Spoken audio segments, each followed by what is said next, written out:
අපි උප්පත්ති 12 වෙනි පරිච්ඡේදයේ 10 වෙනි පදයේ සිට 20 වෙනි පදයේ දක්වා අපි කියවමු. මම ඉල්ලා සිටිනවා උප්පත්ති 12 10 වෙනි පදයේ සිට 20 වෙනි පදයේ දක්වා කියවන්න කියලා. ටිකක්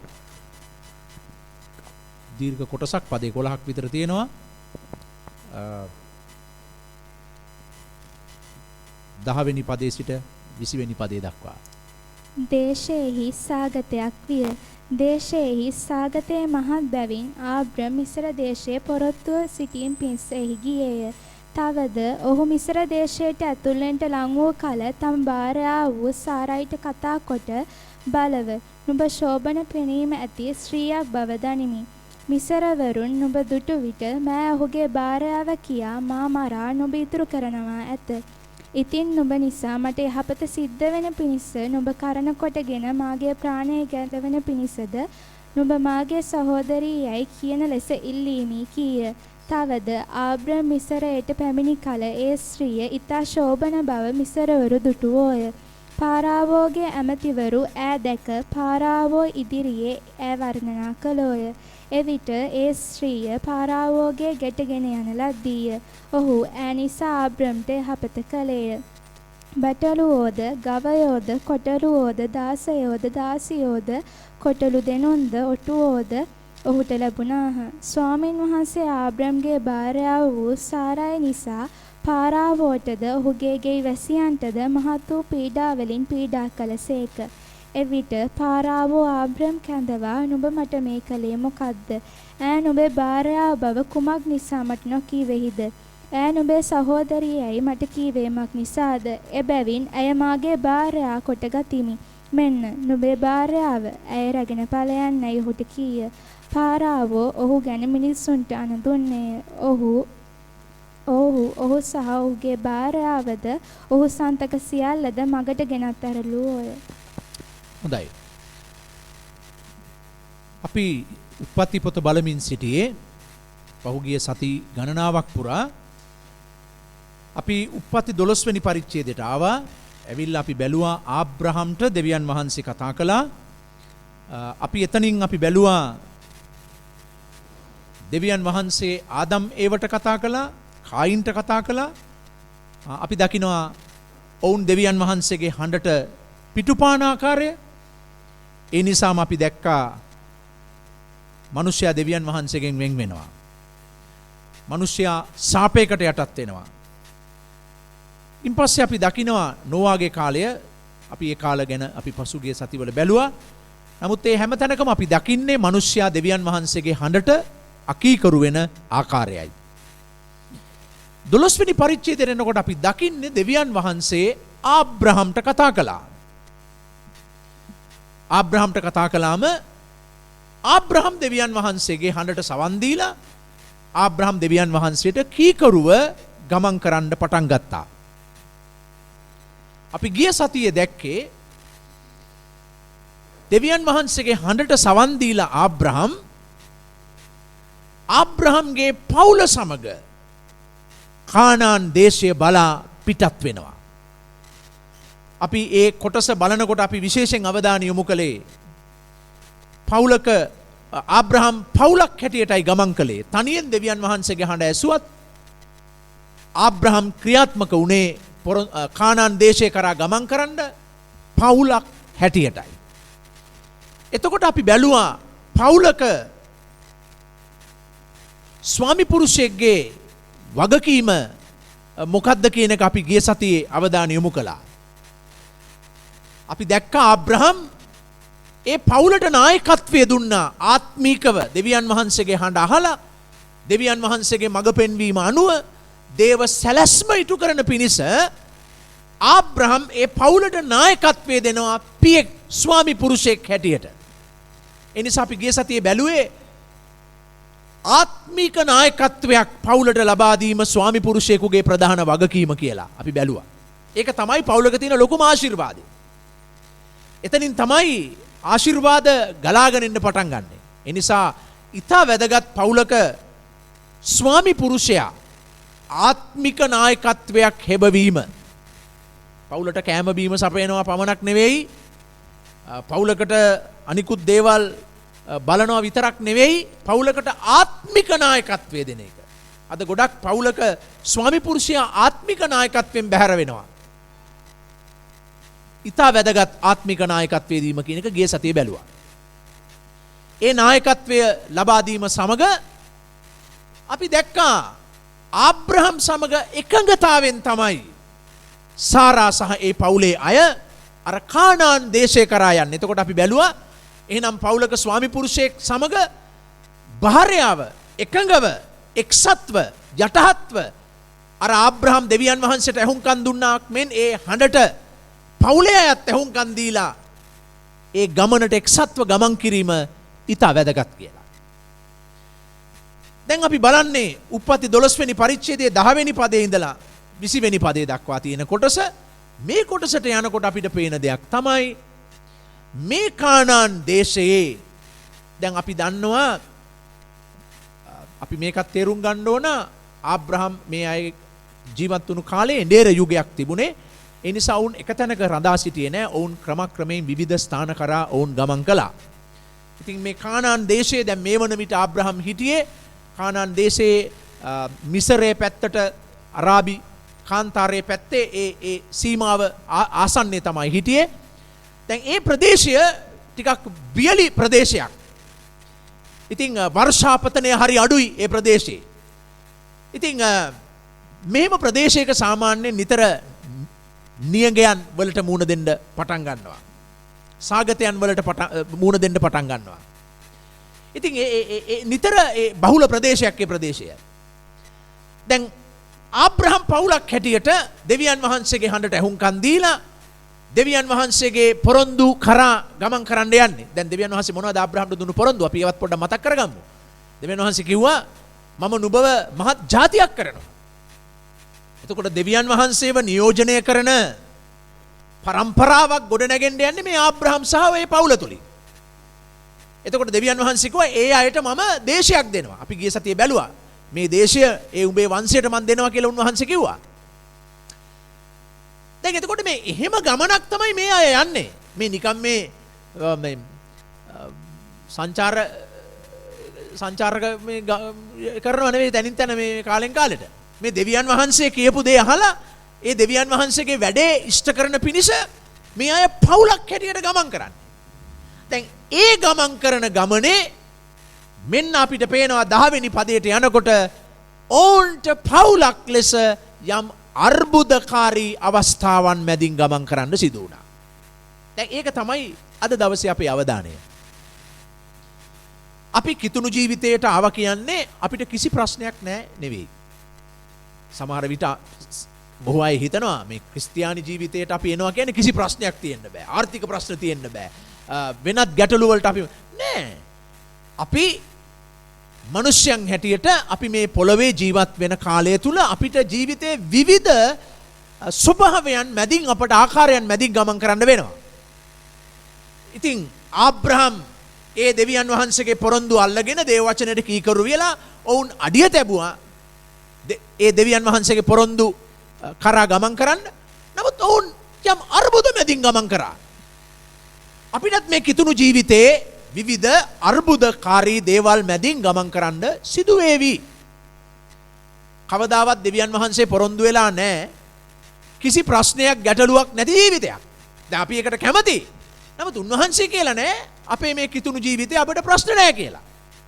ජේසුස් වහන්සේ යොහන් 14 පොදුරට 14 නැත්නම් 16 33 කියනවා ලෝකේ පීඩා නුඹලාට තිබේ කියලා. ඉතින් අපි ජීවත් වෙන ලෝකයේ තුල අපිට අර්බුද තියෙනවා. දැන් අපි ජීවත් වෙන මේ කාලේ අපිට සමාජයේ අර්බුදයක් තියෙනවා නේ. අපිට කොවිඩ් ප්‍රශ්නයක් තියෙනවා. ඉතින් අපිට දැන් දේව මෙහෙන් තියන්න වෙන්නේ කෑලි වලට කඩලා. එතකොට මේ අපිට සමාජ දුරස්ත භාවයේ තියාගෙන තමයි මේ එක එක්කෙනා සමග කතා කරන්න වෙන්නේ. ඉතින් දැන් මේ විදිහේ අපිට විවිධ වෙනස් වීම් වලට භාජනය වෙනවා මේ ලෝකේ. පමණක් නෙවෙයි පවුලක් හැටියට අපි ජීවත් වෙන මේ පවුලත් විවිධ අර්බුදකාරී කාලයන් තුලින් ගමන් කරන්න පුළුවන්. නමුත් වැදගත් වෙන්නේ මේ දේ. එහෙනම් අර්බුද සාමාන්‍යයෙන් එන්න පුළුවන් නම් ඒක සාමාන්‍ය තත්වයක් නම් ඒක හැම මිනිහෙක්ම ජීවිතේ මූණ දෙන දෙයක් නම් වැදගත් වෙන්නේ මොකද්ද? අපි කෙසේද මේ අර්බුදකාරී අවස්ථාවන් තුල ප්‍රතිචාර දක්වන්නේ? කොහොමද අපිට ජීවිතයේ අර්බුද ප්‍රශ්න ගැටලු වෙන අවස්ථාවේ කොහොමද අපි ඒව තුලින් දෙවියන් වහන්සේ බලාපොරොත්තු වෙන දරුවන් හැටියට ගමන් කරන්නේ? අන්න ඒකයි වැදගත් වෙන්නේ. එතකොට දැන් අපිට පේනවා මේ අයට අර්බුදයක් එනවා. මොකද්ද? දේශයේ සාගතයක් විය. 10 වෙනි පදේ අපිට පේන්නේ ඒකයි. එතකොට අපි දන්නවා දැන් සාගතයක් ආවම කෑම ප්‍රශ්නයක් තියෙනවා. එහෙනම් කෑම ප්‍රශ්නයක් තියෙනවා නම් ඒ ප්‍රදේශයේ අපිට ජීවත් වෙන්න බෑ. අපිට කෑම තියෙන ස්ථානයක් ගැන හිතන්න වෙනවා. දැන් ඒක වරදක් නෙවෙයි. දැන් ආබ්‍රහම් මේ සාගතේ නිසා මේ ඇතිවෙන අර්බුදය නිසා ආබ්‍රහම් තීරණයක් ගන්නවා අපි මිසරයට යන්. ඇයි මිසරයට යන්නේ?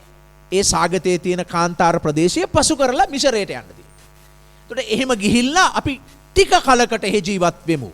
දැන් ඔබට පේනවා 10 වෙනි පදේ ඉතා පැහැදිලිව තියෙනවා. ඒක පරණ අනුවාදේ නැහැ, නව අනුවාදේ ඉතා පැහැදිලිව තියෙනවා. ඔහු ටික කලකට මද කලකට ඔහු මිසරයට ගියා කියලා. එතකොට ආබ්‍රහම් මේ හැමදාම ඉන්න නෙවෙයි මිසරයට යන්නේ. ආබ්‍රහම් යන්නේ මෙතන කාන්තාර ප්‍රදේශයක දැන් මේ ප්‍රශ්නයක් තියෙනවා. හරි. එතකොට මේ ප්‍රශ්නය හමුවේ ආබ්‍රහම් මොනවද කරන්නේ? මිසරයට යනවා. දැන් මිසරයට ගියාම යන්නේ ඇයි? ප්‍රශ්නයක් නිසා. මොකද්ද ප්‍රශ්නය? සාගතයක්.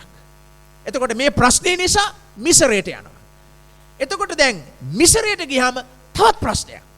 මොකද්ද මිසරයට ගියාම තියෙන ප්‍රශ්නය?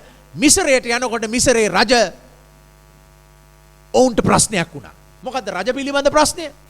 දැන් මිසර වාසීන්ට වඩා සාමාන්‍යයෙන් ආබ්‍රහම් ඇතුළු මේ ප්‍රදේශයන් වලින් සංක්‍රමණය වෙන මිනිස්සු ලස්සනයි.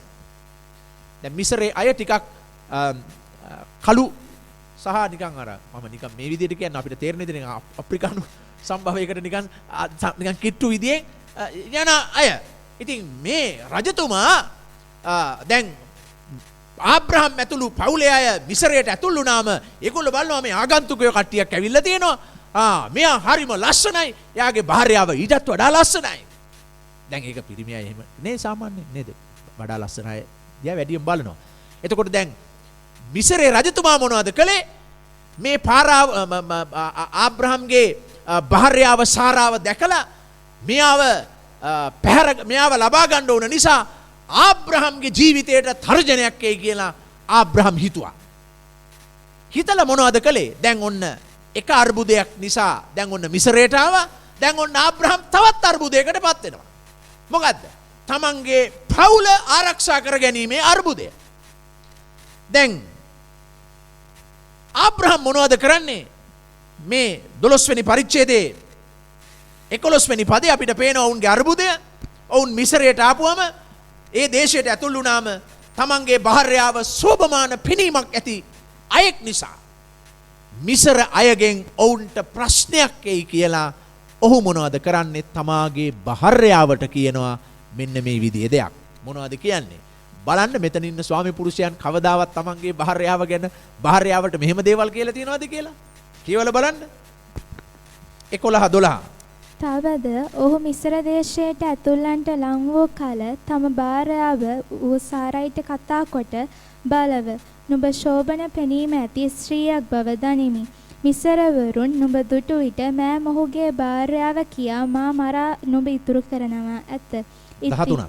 ඉතින් නුඹ නිසා මට යහපත සිද්ධ වෙන පිණිස නුඹ කරන කොටගෙන මාගේ ප්‍රාණය ගැලවෙන පිණිසද නුඹ මාගේ සහෝදරියයි කියන ලෙස ඉල්ලීමි කීය. ආබ්‍රහම් යෝජනා කරනවා භාර්යාවට නුඹ පාරාවෝ ඉදිරියේ කියන්න අවශ්‍යයි නුඹ මගේ භාර්යාව නෙවෙයි. නුඹ කියන්න අවශ්‍යයි නුඹ මගේ සහෝදරිය. එහෙම කිව්වම සිද්ධ වෙන්නේ මොකද්ද? මේ ලස්සන කෙනා සහෝදරිය නම් ආබ්‍රහම්ගේ භාර්යාවව අරගෙන යනවා කවුද? පාරාවෝ රජ. දැන් එතකොට මේක තිබුණු ප්‍රශ්නයට දැන් පාරාවගෙන් ප්‍රශ්නයක් එනවා නම් ඒ ප්‍රශ්නයටත් දැන් ආබ්‍රහම්ට තියෙන විසඳුම තමයි බොරුව කියන එක. බොරු කියන්න ඕනේ. දැන් එක පැත්තකින් මේක මේ විදියට අපිට හිතන්න පුළුවන්. මොකද එක පැත්තකින් ආබ්‍රහම් සහ සාරා අතර එවැනි සහෝදර සම්බන්ධතාවයකුත් තිබුණා.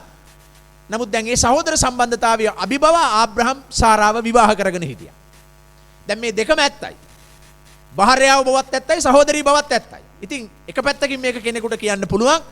ඉතින් ඒක මේ බොරුවක්ම නෙවෙයි, මේක ඇත්තක් තමයි, සහෝදරී තමයි. හැබැයි සහෝදරියක් කියලා අපි හිතලා අපි ඒ පැත්තෙන් හිතලා කල්පනා කරොත් මම සාමාන්‍යයෙන් නිකන් කාන්තාවකගෙන් ප්‍රශ්නයක් ඇහුවොත් මෙවැනි තත්වයකදී ඔබ කැමතිද ඔබේ ස්වාමි පුරුෂයා ඔබව අර විදියට තක්සේරු කරලා කතා කරනවට? එහෙම නැත්නම් ඔබ කැමති මේ මගේ භාර්යාව කියලා හඳුන්වා දෙනවටද? මම දන්නවා ඔබ කැමති මම ඔහුගේ භාර්යාව කියලා හඳුන්වා දෙනවටයි.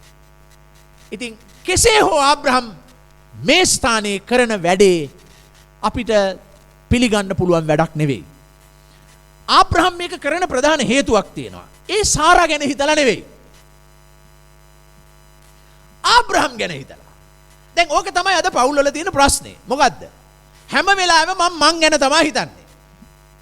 මගේ සතුට, මගේ ආරක්ෂාව, මගේ විනෝදය, මගේ බලාපොරොත්තු, මගේ ආශාවල් මට දැන් මේ මම ගැන තමයි හරි උනන්දු වෙන්නේ අපි. ඉතින් භාර්යාව ස්වාමි පුරුෂයා කැමති මගේ ආරක්ෂාව ගැන හිතන්න. මොකක් හරි ප්‍රශ්නයක් වුණාවත් එහෙමනේ නේ. හැම වෙලාවෙම නෝනාගෙන් ඇහුවොත් මහත්තයා මෙයා තමයි මෙයා. එතකොට අනිත් එක්කෙනා ගැහුවම අනිත් පැත්ත ගැන කියනවා. ඉතින් හැම වෙලාවෙම අපි ගැන හිතලා කටයුතු කරන්න හදනවා ගොඩක් අවස්ථාවල. දැන් මෙතන සිද්ධ වෙන සිද්ධිය මොකද්ද? ආබ්‍රහම් පියෙක් හැටියට වැරදි. ඔහු කරන වැඩේ දෙවියන් වහන්සේ අනුමත කරන්නේ නැහැ. වර්තමානයේ සදාචාර සම්පන්නව අනුමත කරන්නේත් නැහැ. ඔහු කරන්නේ මොකද්ද? ඔහුගේ ආරක්ෂාව පතා ඔහු සාරාව තමන්ගේ සහෝදරී කියලා රජතුමාට හඳුන්වා දීලා රජතුමා බාරගත්තම ආබ්‍රහම් කියනවා ඔබ සහෝදරී හැටියට රජතුමා ගාවට ගියාම ඔහු මට සලකාවි. දැන් ඔබගේ නවානුවාදවල ඔබට 13 වෙනි පදේ හොඳට තියෙයි. හොඳට පැහැදිලි. මට සුභසිද්ධ වන පිණිස කියලා පරණ අනුවාදයේ තියෙන්නේ. මට සුභසිද්ධියක් වෙනවා නුඹව පාරාවෝ රජර දුන්නොත්.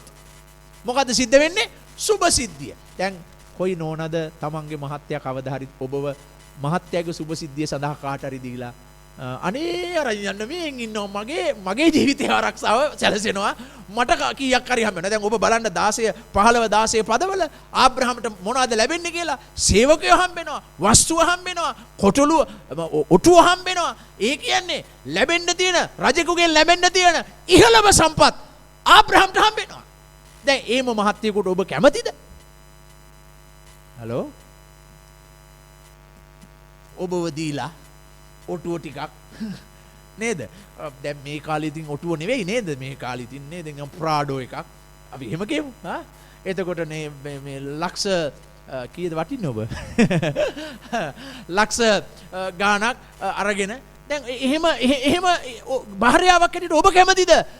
ඔබට තියෙන ආරක්ෂාව නැති කරලා දානවට ස්වාමි පුරුෂයෙක් ජීවිතේක පෞල් ජීවිතේක භාර්යාවක් වඩා ඉල්ලන්නේ ආදරය සහ ආරක්ෂාවයි.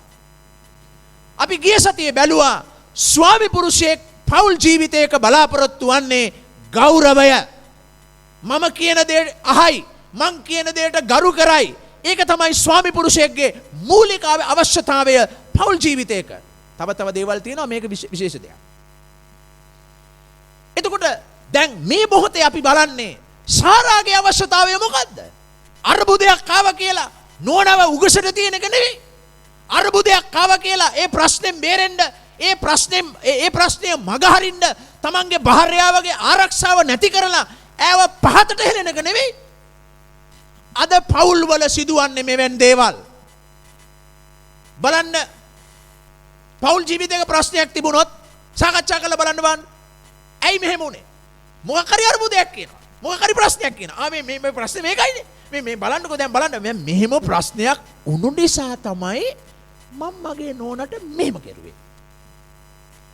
මෙහෙම ප්‍රශ්නයක් වුණු නිසා තමයි මම මගේ මහත්තයාට වෙනුවෙන් මෙහෙම තීන්දුවක් ගත්තේ. දැන් මොකක් හරි අර්බුදයක් එන කියනවා. ඒතර අර්බුදයක් තියෙන හැමුවේ විසඳුමක් ඔබ අරගෙන තියෙනවා. ආබ්‍රහම්ගේ විසඳුම මොකද්ද? සාරාව පාරාවෝ රජට දීලා තමන්ගේ ජීවිතය ආරක්ෂා කරගෙන පාරාවෝට තමන්ගේ නෝනව දීලා පාරාවෝ ගාව තිබිච්ච ධනය වස්තුව වරප්‍රසාද ලබා ගත්තා. එයාගේ පරමාර්ථයක නොවෙන්න පුළුවන්.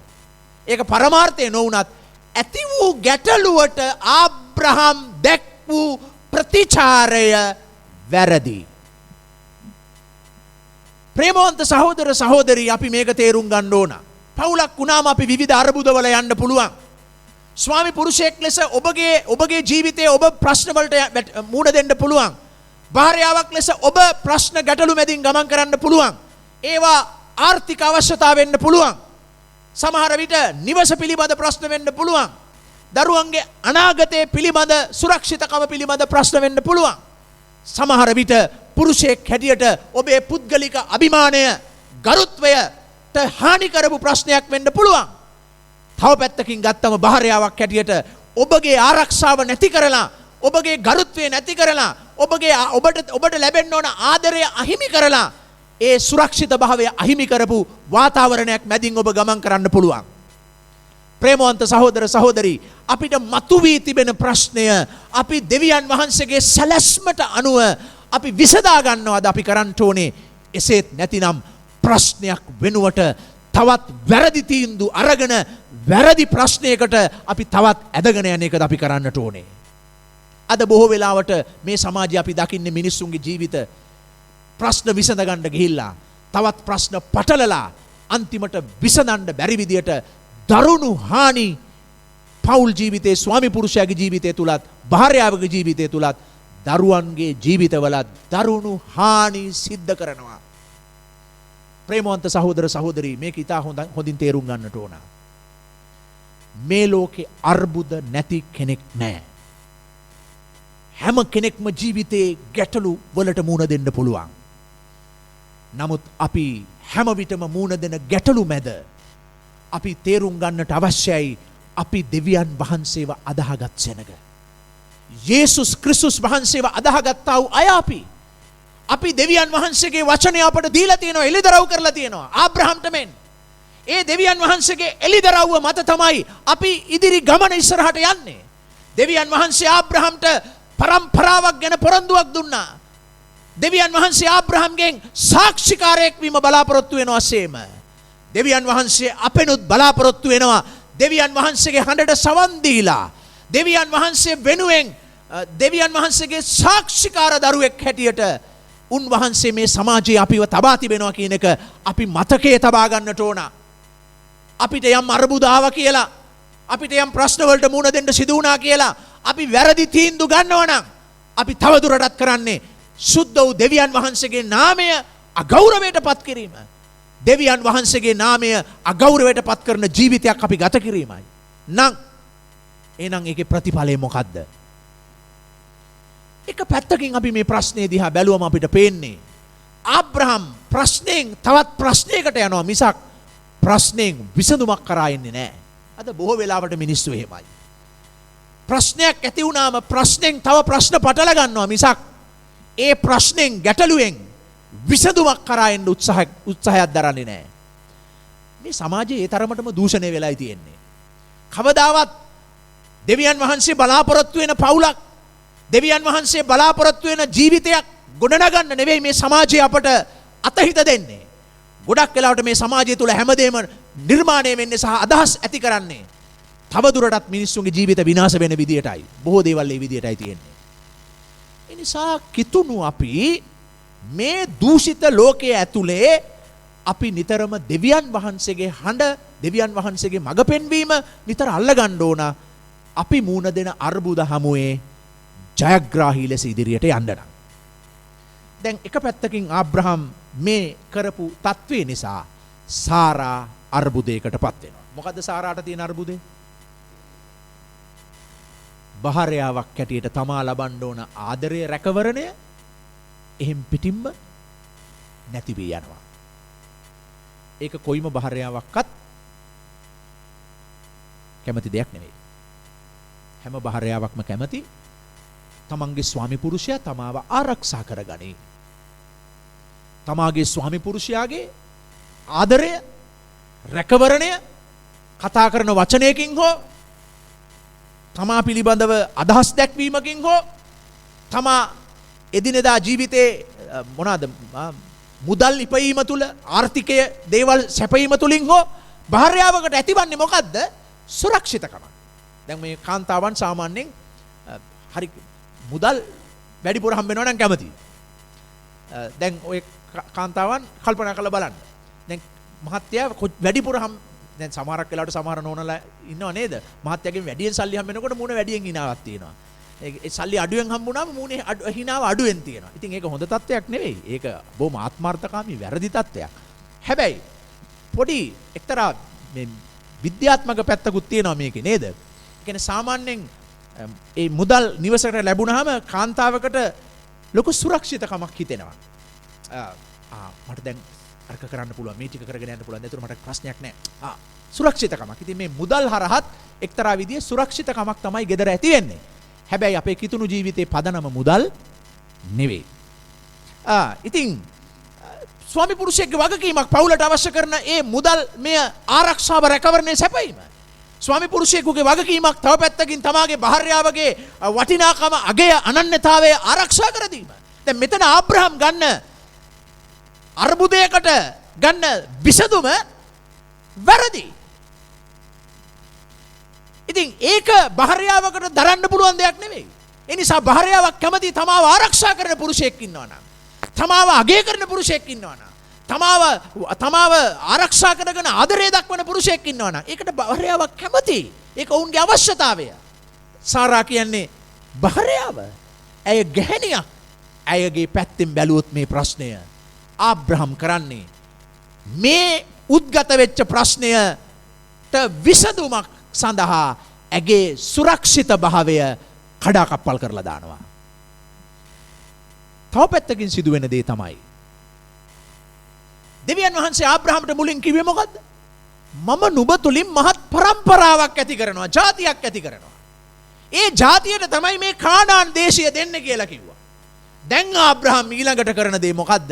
මේ ආබ්‍රහම් ගත්ත වැරදි පියවරේ ඊළඟ බරපතල ප්‍රශ්නය තමයි දේව සැලැස්ම, දෙවියන් වහන්සේගේ දූත මෙහෙවර කඩාකප්පල් කරලා දානවා ආබ්‍රහම් මේ අර්බුදයට විසඳුමක් ගේන්න ගිහිල්ලා.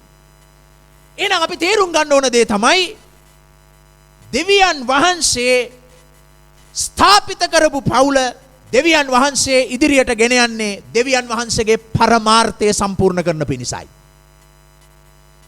ඒ දේව පරමාර්ථය සම්පූර්ණ කරන පවුලක් හැටියට ඔබ සවන් දෙන්න ඕනේ දෙවියන් වහන්සේගේ හඬටයි.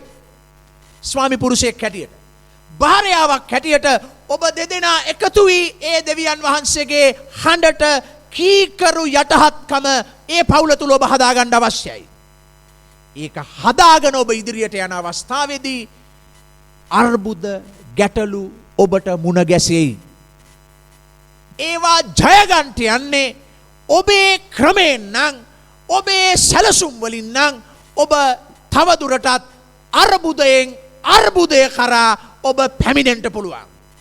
සමහර දේවල් ඔබ ඒ මුණ දෙන ප්‍රශ්නයට විසඳුමක් ඇටියට ඔබ ක්‍රියාත්මක කරන්න ගිහිල්ලා සමහර විට කවදාවත් ආයේ ජීවිත කාලයේම හදන්න බැරි ප්‍රශ්නයක් හදාගන්න පුළුවන්.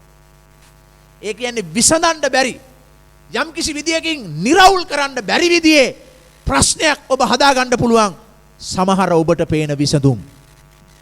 අද බොහෝ වෙලාවට පවුල්වල මේ තත්ත්වයේ තිබෙනවා. කනගාටුවට කාරණය ඔවුන්ට පේන විසඳුම්, ඔවුන්ට පේන උත්තර අනාගතයේ ඉදිරි කාලේ දරුණු විදියේ විසඳන්නම බැරි ප්‍රශ්නයක් හදාගන්නවා. අද එවැනි ඕන තරම් පවුල් මට මුණ ගැහිලා තියෙනවා. ප්‍රේමවන්ත සහෝදර සහෝදරී, දෙවියන් වහන්සේ අපිව කැඳවන්නේ දෙවියන් වහන්සේගේ හඬට සවන් දීලා ඒ හඬට කීකරුව සාක්ෂිකාර සෙනගක් වෙන්න අපිව මේ සමාජය තුල ආබ්‍රහම්ව කැඳවුවේ ඒකයි. අර ඌර් කියන නගරෙන් අරගෙන දෙවියන් වහන්සේ ආබ්‍රහම්ව කානාන් දේශය කරා අරගෙන ආවේ දෙවියන් වහන්සේව නියෝජනය කරන සාක්ෂිකාරද අය වෙන්න. එලෙසයි ජේසුස් ක්‍රිස්තුස් වහන්සේ ඔබවත් මාවත් තෝරාගෙන උන්වහන්සේ ඔබවත් මාවත් කැඳවාගෙන මේ කිතුණු ගමනේ අරගෙන ඇවිල්ලා තියෙන්නේ. මේ ලෝකයට ආලෝකයක් වෙන්න. මේ ලෝකයේ දුක් විඳින විනාශ වෙන බිඳුණු පවුල් වලට ආශිර්වාදයක් වන පිණිස තමයි දෙවියන් වහන්සේ ඔබවත් මාවත් අරන් ඇවිල්ලා තියෙන්නේ. ආබ්‍රහම්ට කිව්වේ මොකද්ද? නුඹ කරන කොටගෙන පොළවේ සියලු පවුල් වලට මම ආශිර්වාද කරනවා. දැන් මොකද වෙන්නේ? මේ වගේ තීරණ ගත්තම මොකද වෙන්නේ? එදිනෙදා ප්‍රශ්නයකට මේ විදිහේ තීන්දුව ගන්න තත්වයකට ඒ පවුල ඇද වැටුනම ඒ පොරොන්දුව සම්පූර්ණයෙන් අවදානමකට ලක් වෙනවා. ඒ සාක්ෂිකාරකම කඩාකප්පල් වෙනවා. දැන් එවැනි අර්බුදයක් තමයි ආබ්‍රහම් තවත් හදාගත්තේ මෙතන. අපි පරිස්සම් වෙන්න ඕන. සමහර අපේ පවුල්වල අපි මුණ දෙන අර්බුද අපිට විසඳාගත හැකි අර්බුද.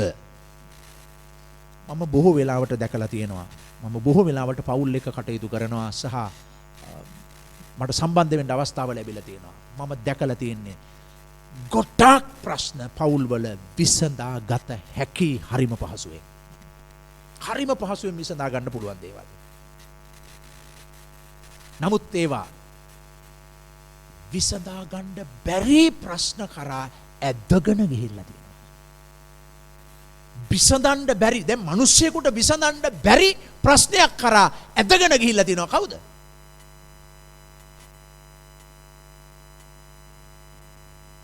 ඒ අයම. විසඳන්න බැරි ප්‍රශ්නයක් කරා ඇදගෙන ගිහිල්ලා තියෙනවා. එතකොට අර්බුදයෙන් අර්බුදයකට යන්නේ.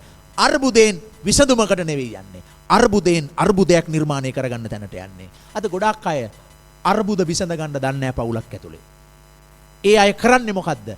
අර්බුදයෙන් තවත් අර්බුදයක් කරා ගිහිල්ලා තමා එකිනෙකාටම ඇන ගන්නවා.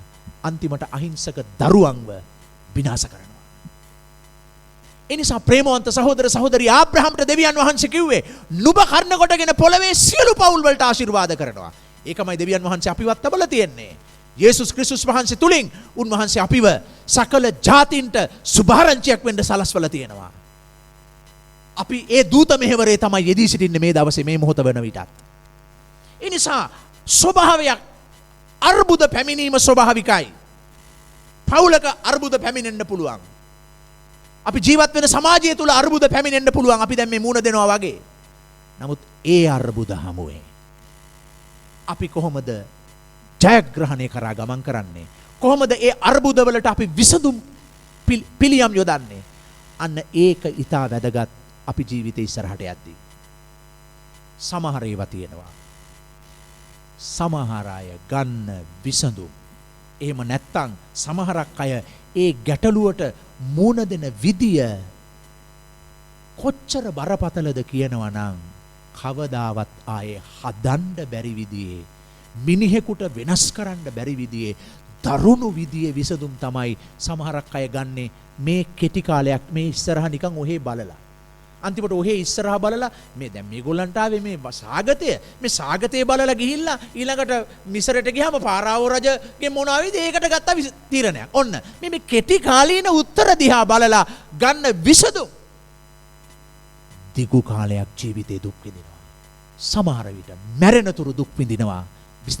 විසඳ ගැනීමකට එන්න බැරුව. ප්‍රේමවන්ත සහෝදර සහෝදරි මේ උදෑසන අපිට තියෙන සුභාරංචිය මේකයි. අපි අවුරුද්දක් අවසාන වෙලා අපි දැන් අවුරුද්දක අවසාන සතියට ඇවිල්ලා තියෙන්නේ. ඔබ කල්පනා කරලා බලන්න. ස්වාමි පුරුෂයෙක් හැටියට පවුලක ස්වාමි පුරුෂයෙක් හැටියට මොන විදිහේ අර්බුදයන් මැදින්ද ඔබ මේ ගෙවුණු වසර ගමන් කළේ? ඒ අර්බුදවල ඔබට පේනවද වැඩි හරියක් ඔබට වේදනාගෙන දෙන දේවල්? ඔබගේ ගරුත්වය නැති කළා භාර්යාව.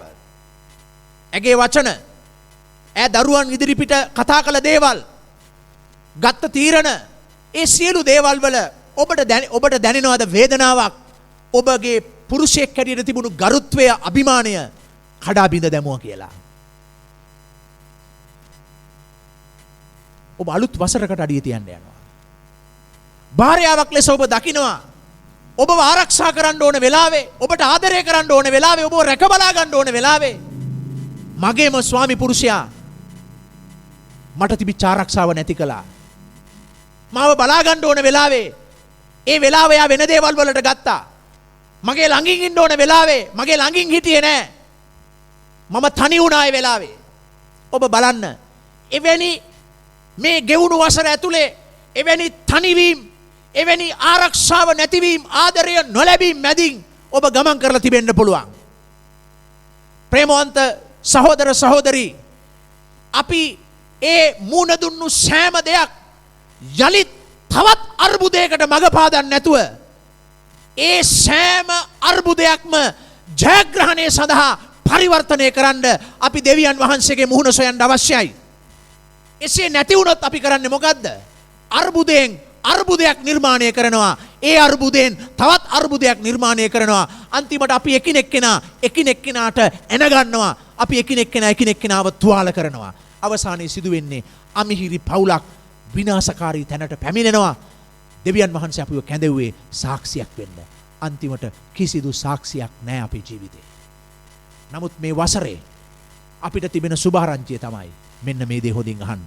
මේ වසර අවසන් කරද්දී ආබ්‍රහම් ඇති කළා මේ ප්‍රශ්නය. දැන් යම් ගැටලුවක් තිබුණා, විසඳුමක් හෙව්වා.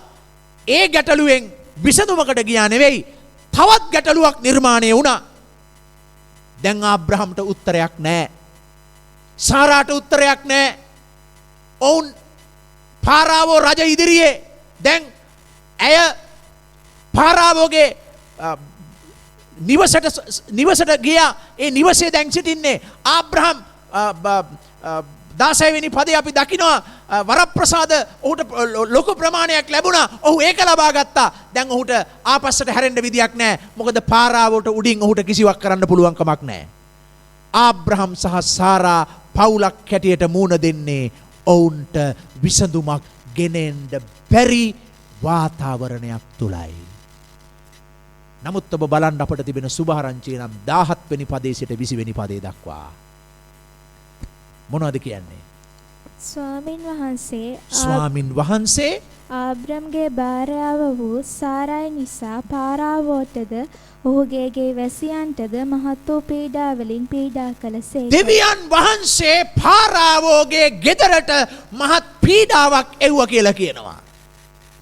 මොකද්ද අපි දකින්නේ? ආබ්‍රහම්ට විසඳුමක් නැති වෙලාවේ, සාරාට උත්තරයක් නැති වෙලාවේ මෙන්න දෙවියන් වහන්සේගේ මැදහත් වීම දෙවියන් වහන්සේ ගේනවා. ප්‍රේමවන්ත සහෝදර සහෝදරී, ඔබගේ මගේ ජීවිතයට විසඳුමක් නැහැ කියලා පේන වෙලාවේ ඔබ දැනගන්න ඕන දේ තමයි කැඳ වූ දෙවියන් වහන්සේ, අපට යන්න අන කරපු දෙවියන් වහන්සේ, අපිව සාක්ෂියක් හැටියට තෝරාගත් දෙවියන් වහන්සේට මැදහත් වෙන්න පුළුවන් කමක් තිබෙනවා විසඳුමක් ගෙනෙන්න. අපි ගොඩාක් වෙලාවට අපිට පේන්නේ නැහැ දෙවියන් වහන්සේගෙන් අපට ලැබෙන්න තිබෙන විසඳුම්. බලන්න මෙතන දේව කරුණාව නැත්තම් ආබ්‍රහම් කොහොමද මේ ප්‍රශ්නය ජයගන්නේ? සාරා කොහොමද යලි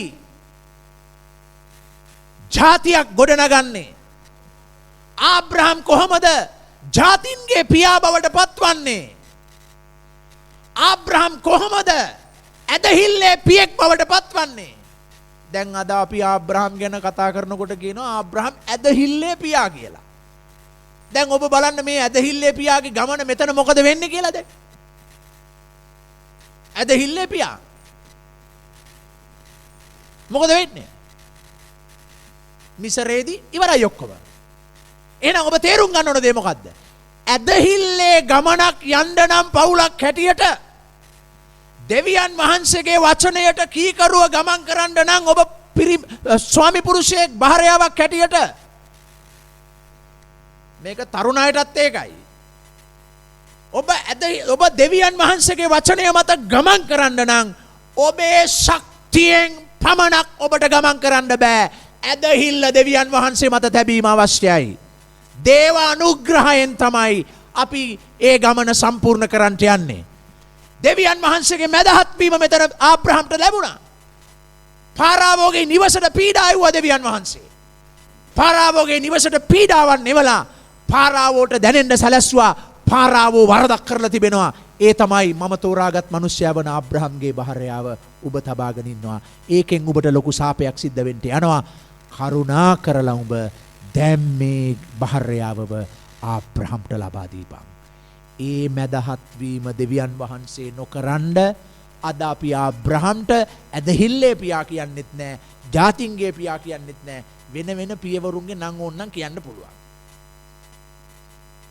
ඒක සිදුුනේ ඒ අර්බුදයෙන් විසඳුමකට ආබ්‍රහම්ට එන්න කරුණාව ලැබුණේ දෙවියන් වහන්සේගේ මැදහත් වීම තුල විතරයි. අද ඔබටත් මටත් මේ ඔබ මා ගෙවන මේ වසර අවසානයේ ඇවිල්ලා ඉන්නවා. ස්වාමි පුරුෂයෙක් හැටියට ඔබ කියනවා ඕ මම විවිධ අර්බුද වලින් ආවා. මම වේදනාවෙන් සිටිනවා. මං කොහොමද ඉස්සරහට යන්නේ? පුරුෂ භාර්යාවක් හැටියට ඔබ කියනවා ඕ මගේ ආරක්ෂාව ආදරය මට නැති කළා.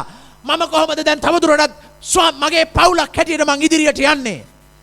ප්‍රේමවන්ත සහෝදර සහෝදරී මා ඔබට කියනවා ඔබට විසඳුමක් නැති තැන දෙවියන් වහන්සේට පුළුවන් විසඳුමක් ගේන්න. උන්වහන්සේ ඔබව කැඳෙව්වේ. උන්වහන්සේ ඔබේ දෙවියන් වහන්සේ. ඔබ ලෑස්තිද දෙවියන් වහන්සේ ගාවට යටත් වෙන්න? ආබ්‍රහම් දෙවියන් වහන්සේගේ කරුණාව ලැබුවා. පාරාවෝ රජ කතා කරලා කිව්වා ආබ්‍රහම්ට කරුණා කරලා එන්න. ඔබගේ භාර්යාව කැඳවාගෙන යන්න. ඔබට වෙනම ප්‍රදේශයක් ඔබ මේ ප්‍රදේශය අතහැරලා ඔබ නැවත යන්න. මම ඔබට සියලු දේ දීලා තියෙනවා. ඒව අරගෙන ගිහිල්ලා පාවිච්චි කරලා ඔබ ඔබගේ පවුල සමග ජීවත් වෙන්න. මෙසේ සිදු වුණේ කුමක් නිසාද? ආබ්‍රහම්ගේ ප්‍රේමවන්ත පුරුෂකම නිසා නෙවෙයි. තම භාර්යාවට දුන්නු සුරක්ෂිත භාවය නිසා නෙවෙයි. දෙවියන් වහන්සේගේ වචනයට කීකරු වුණු නිසා නෙවෙයි. එහෙමත් නැත්නම් සාරාගේ තිබුණු හොඳ බැගහැපත් ජීවිතේ නිසා නෙවෙයි. මේ සියලු දේ සිදුවන්නේ දෙවියන් වහන්සේගේ අනුග්‍රහය ඔවුන් කෙරෙහි තිබුණු නිසායි. අද ඔබ කෙරෙහි දෙවියන් වහන්සේගේ අනුග්‍රහය තිබෙනවා. ඔබේ අනුග්‍රහය යටට එන්න අවශ්‍යයි. ඒ දෙවියන් වහන්සේගේ අනුග්‍රහය යටට ඔබ ආවම ඔබ ජය ගන්නට යනවා. ඔබට ජය ගන්නට බැරි කිසිවක් ඔබේ ජීවිතේ නැහැ. ඔබේ පවුලේ ජය ගන්නට බැරි කිසිවක් නැහැ. ඒ සියලු දේ ජය ගන්න පුළුවන්කම උන්වහන්සේගේ අනුග්‍රහය තුල ඔබේ පවුල කරා පැමිණෙන්න යනවා. අපි සෑම කෙනෙක් ස්වාමින් වහන්සේ දෙස බලමුද මේ උදෑසන? අපට විසඳුම එන්නේ ස්වාමින් වහන්සේගෙන්. මොකක්ද ඔබේ අර්බුදය? මොකක්ද ඔබේ අවශ්‍යතාවය? ආබ්‍රහම් සාගතයක් තුලින් ගමන් කළා. ආබ්‍රහම් එකට විසඳුමක් හැටියට මිසරයට ගියා. එතනත් තව අර්බුදයක්.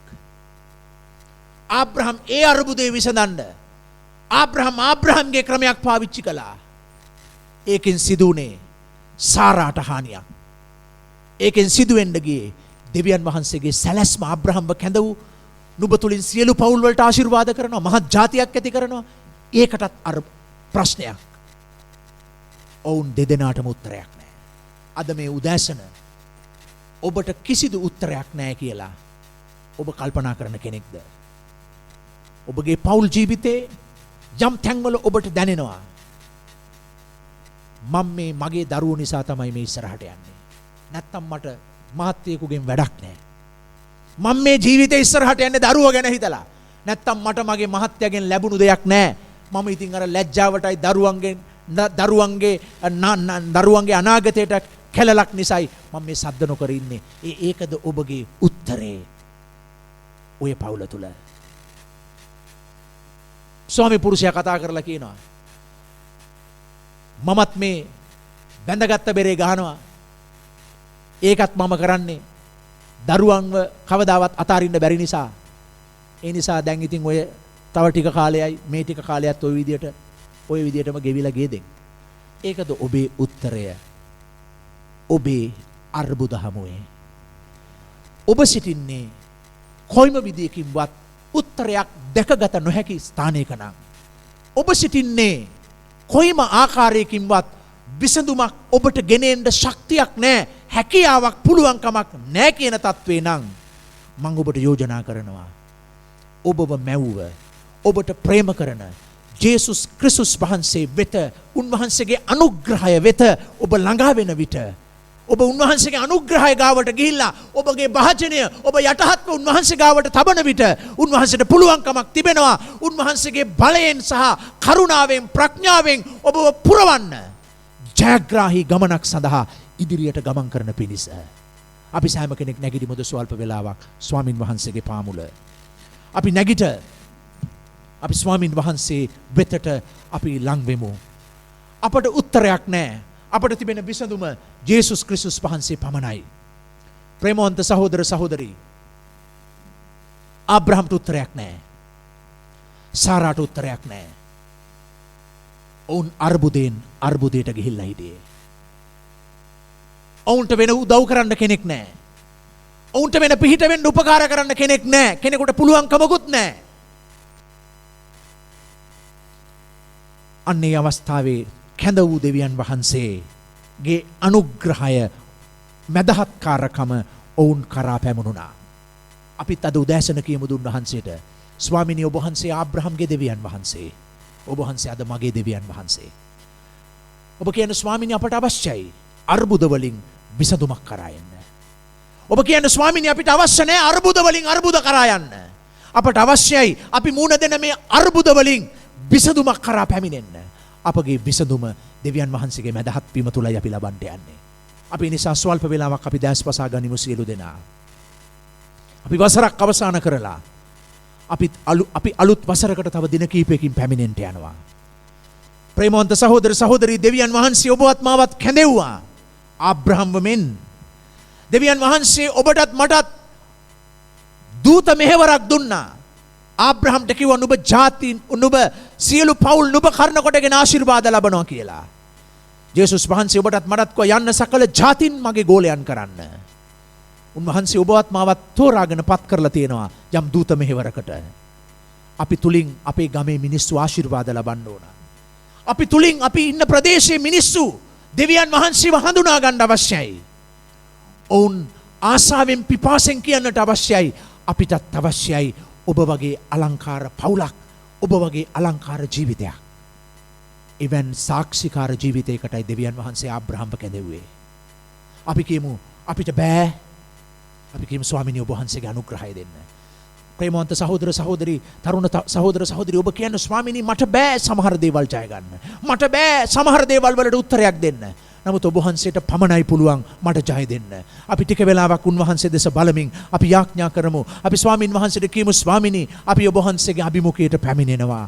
ස්වාමිනී ඔබගේ මැදහත් විකාරකම අප කෙරෙහි තබන්න. ජේසුනී ඔබගේ ආත්මය අප කෙරෙහි තබන්න. සුද්ධාත්මයන්නි ඔබ වහන්සේගේ ප්‍රඥාව ඔබ වහන්සේගේ බලය අපගේ ජීවිත අපගේ පවුල් කරා ඔබ වහන්සේ පමුණුවන්න. හාලෙලූයා. ප්‍රශංසා වේවා. ප්‍රශංසා වේවා දෙවි පියාණනි. ප්‍රශංසා වේවා දෙවි පියාණනි. ප්‍රශංසා වේවා. ඕ ස්වාමිනී අපි ඔබ වහන්සේ වෙතට පැමිණෙනවා. ස්වාමිනී අපගේ විසඳුම ඔබයි. ස්වාමිනී අපගේ ජයග්‍රහණය ඔබයි. ස්වාමිනී ඔබ වහන්සේගේ අනුග්‍රහය අප වෙත නිදහස් කළ මැනව. අපගේ පවුල් වෙත ඔබ වහන්සේගේ අනුග්‍රහය නිදහස් කළ මැනව. ස්වාමිනී යම් ස්වාමි පුරුෂයන් තම වේදනාවන් තුල අමාරු කමින් පසු බෑමින් සිටිනවද ස්වාමිනී ඔවුන්ගේ හදවත් ඔබ වහන්සේගේ සුවය පැමිණෙන්න සැලැස්සුව මැනව. ස්වාමිනී ඔවුන්ගේ ගරුත්වය අභිමානය බිඳිලා ස්වාමිනී පවුල් වල ඒ ගරුත්වය අභිමානය බිඳලා ස්වාමිනී ඒවා කඩාවටලා තිබෙනවද ස්වාමිනී අපි යාඥා කරනවා ස්වාමිනී ඔබගේ අනුග්‍රහය ඒ සෑම ස්වාමි පුරුෂයෙක් මත වැగిරෙන්න සැලැස්සුව මැනව. ස්වාමිනී ඔබගේ ආධිපත්‍යයෙන් නැගී සිටින්න ඒ සෑම ස්වාමි පුරුෂයෙක් ඔබ ආශිර්වාද කළ මැනව. ස්වාමිනී යම්කිසි භාර්යාවක් මේ උදෑසන මේ ස්ථානයේ තමාගේ ආරක්ෂාව හිමි වෙලා ආදරය නොමැතිකම නිසා ස්වාමිනී වේදනාවෙන් තනිකමෙන් ජීවිතේ ගමන් කරනවද ස්වාමිනී ඒ අයගේ ජීවිත ඔබ නිදහස් කරන්න ස්වාමිනී ඔබ වහන්සේගේ දිව්‍යමය හස්තය ඒ ඈ මත ඔබ වහන්සේ පමුණුවන්න. ස්වාමිනී පවුල් තුල ඔබගේ ගෞරවය ඔබගේ මහිමය ප්‍රකාශ වෙමින් සාක්ෂිකාර පවුලක් ගොඩනගන පිණිස ඔබ වුන් ආශිර්වාද කරන්න ස්වාමිනී. හාලෙලූයා. ප්‍රශංසා වේවා දෙවි පියාණනි. ඔබට මහිමය වේවා. ඔබට මහිමය වේවා දෙවි පියාණනි. ප්‍රශංසා වේවා දෙවි පියාණනි. ඔබ වහන්සේට මහිමය වේවා. ඔබට ස්තුති වේවා දෙවි පියාණනි. ප්‍රශංසා වේවා දෙවි පියාණනි. ඔබට මහිමය වේවා. ඔබට මහිමය වේවා දෙවි පියාණනි. ප්‍රශංසා වේවා දෙවි පියාණනි. ප්‍රශංසා වේවා.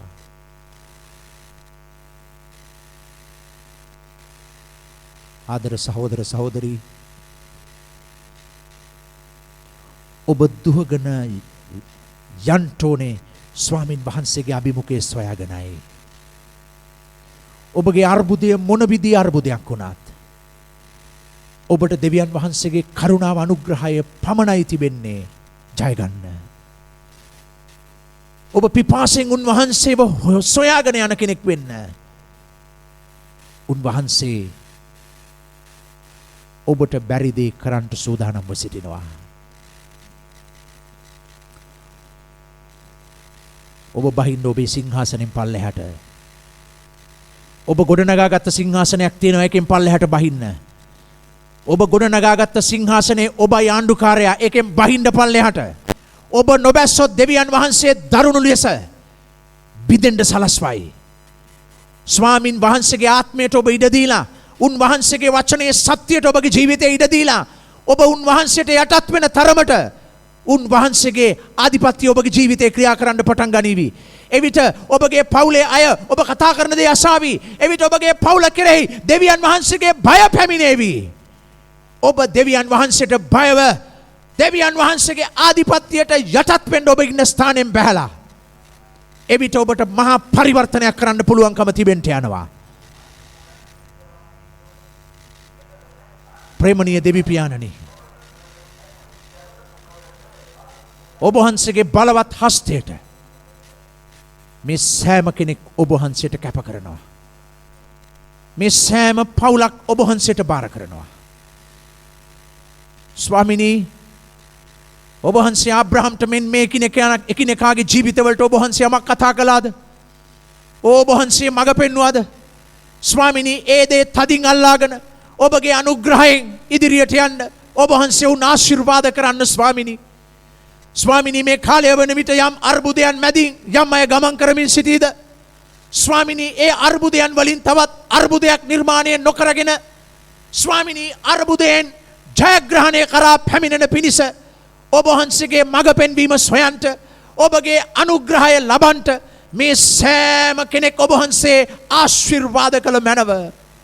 ස්වාමිනී, මේ සියලු පවුල් වලට විරුද්ධව යක්ෂයා තබන සෑම බාධාවලට අපි අණ කරනවා යේසුස් වහන්සේගේ නාමයෙන් ඉවත්ව යන්න කියලා. ස්වාමිනී, හැම දූ දරුවෙක්, සෑම ස්වාමි පුරුෂයෙක්, භාර්යාවක් ඔබ වහන්සේ ආශිර්වාද කළ මැනව, ආරක්ෂා කළ මැනව. ඔබ වහන්සේගේ දිව්‍යමය බලවත් හස්තයට මේ සියලු දෙනා කැප කරමින් ඔබ වහන්සේට බාර කරනවා යේසුස් වහන්සේගේ නාමයෙන්. ආමේන්. ආමේන්.